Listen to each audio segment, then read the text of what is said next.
Ever feel like you're lost in a dark wood? That's exactly where our story begins, with a man named Dante Alighieri, who found himself in that very situation midway through his life. But this wasn't just any forest. It was the start of an epic journey through the afterlife, a quest to understand sin, redemption, and divine love. Today, we're diving into one of the greatest works of world literature, Dante's Divine Comedy. So Dante is lost, confused, and blocked by three terrifying beasts: a leopard, a lion, and a sheep. Just when all hope seems lost, a figure appears. It's the ghost of the great Roman poet Virgil, sent by Dante's long-lost love, Beatrice, who is now in heaven. Virgil has a proposition.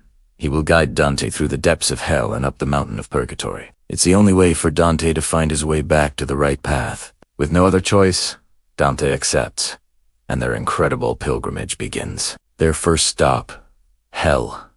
Imagine a massive funnel-shaped pit plunging deep into the earth. Above the entrance are the famous words, "Abandon all hope, the who enter here." This isn't a place of random chaos. It's a realm of perfect and terrifying justice. Hell is organized into 9 circles, each one punishing a different category of sin. The further down they go, the worse the sins, and the more horrific the punishments. Just before the first circle, they encounter the neutral souls, who in life refuse to take a side, for good or for evil. Now, they are eternally forced to chase a blank banner, stung by wasps and hornets. Their punishment fits their crime.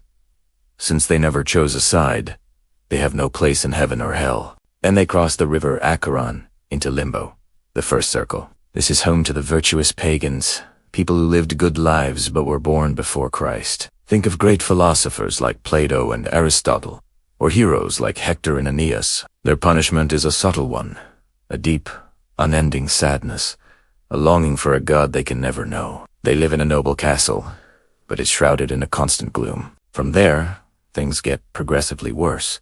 In the second circle, they meet the lustful, forever tossed about by a violent, relentless storm, just as they were tossed about by their passions in life. Here Dante speaks with Francesca da Rimini, who tells the tragic story of her affair with her husband's brother, a tale that moves Dante to tears. As they descend, they pass through circles for the gluttonous who lie in a disgusting, freezing slush, the greedy and the wasteful who are forced to push heavy weights against each other for eternity, and the wrathful who fight each other in the swampy river Styx. Below the surface of the swamp are the sullen, who gurgle and choke on the mud, just as they silently stewed in their anger in life. They reach the city of Dis, marking the entrance to lower hell, where the more serious sins of malice and fraud are punished.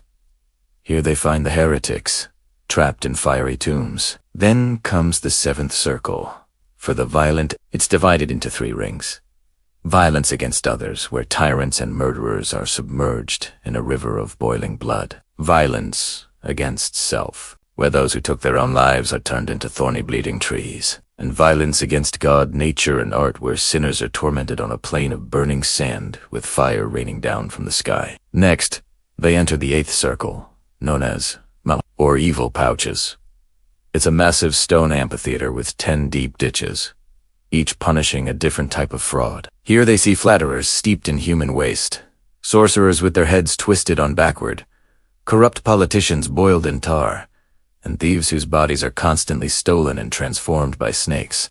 Dante and Virgil witness a dizzying array of poetic justice, where each punishment is a twisted reflection of the sin itself. Finally, they reach the 9th and final circle, the frozen heart of hell. This isn't a place of fire, but of ice. Cocytus is a frozen lake where those who committed the worst sin of Altreci are encased. There are traitors to their kin, their country, their guests, and their lords. And at the very center of the universe, frozen from the waist down, is Lucifer himself. He's a monstrous, 3-faced beast, eternally chewing on the 3 greatest traitors in history: Brutus and Cassius, who betrayed Julius Caesar, and in the central mouth, Judas Iscariot, who betrayed Jesus Christ. The flapping of his giant bat-like wings creates the freezing wind that keeps all of hell frozen. To escape, Dante and Virgil must climb down Lucifer's hairy body, past the center of the earth, and out the other side. After the horrifying darkness of hell, They emerge onto the shores of an island under a sky full of stars. They have arrived at the base of Mount Purgatory. Unlike hell, which is a place of eternal punishment, Purgatory is a realm of hope. It is a massive mountain where souls who died in a state of grace cleanse themselves of their sins before they can enter heaven. Here, the punishments are temporary and are meant to heal, not just to punish. The souls in Purgatory suffer willingly, knowing that their pain is leading them to God. The mountain has 7 terraces, one for each of the 7 deadly sins, but in reverse order of hell. They start with the worst sin according to Dante's logic predant, work their way up to the least serious, lust. On each terrace, the souls are purified through a form of symbolic suffering. The proud are forced to carry heavy stones on their backs, hunching them over in humility. The envious had their eyes sewn shut with iron wire because they looked upon the good fortune of others with malice. The wrathful are enveloped in a thick, blinding smoke. As Dante climbs, he learns about the nature of sin and virtue. He talks with the souls, hears their stories, and reflects on his own shortcomings. At the top of each terrace, an angel removes one of the 7 PS representing Pacitum, the Latin word for sin that were inscribed on Dante's forehead at the start of his climb. With each P removed, he feels lighter, able to climb more easily. Finally, Dante reaches the top of Mount Purgatory, the earthly paradise, the Garden of Eden. This is where Adam and Eve lived before the fall. It's a beautiful, lush forest filled with bird song and gentle streams, and it is here that Virgil must leave him. As a pagan, Virgil cannot enter heaven. Dante is heartbroken to say goodbye to his wise and gentle guide. But his journey isn't over. A magnificent procession appears, and at its center is Beatrice, his beloved, more beautiful than he ever remembered. Beatrice, however, is not just the woman he loved on earth. She is a symbol of divine revelation and grace. She rebukes Dante for straying from the path of righteousness after her death. Humbled and repentant, Dante is bathed in the river Lethe, which erases the memory of his sins, and then drinks from the river Juno, which restores the memory of his good deeds. Now purified, he is ready to ascend to the stars. The final leg of his journey begins. With Beatrice as his guide, Dante rises through the heavens. Paradise is not a single place, but a series of 9 celestial spheres, each one a planet according to Ptolemaic astronomy. The moon, Mercury, Venus, the sun, Mars, Jupiter, Saturn, the fixed stars, and the prima mobile. Each sphere is home to souls who represent different levels of blessedness. Unlike hell and purgatory, there are no punishments here. All the souls in heaven are perfectly happy, but their capacity for experiencing God's love varies. In the lower spheres, like Tumun, are souls who are inconstant in their vows. They are still blessed, but their place reflects their earthly imperfections. As Dante and Beatrice ascend, the souls become more and more radiant, their light growing brighter as they get closer to God.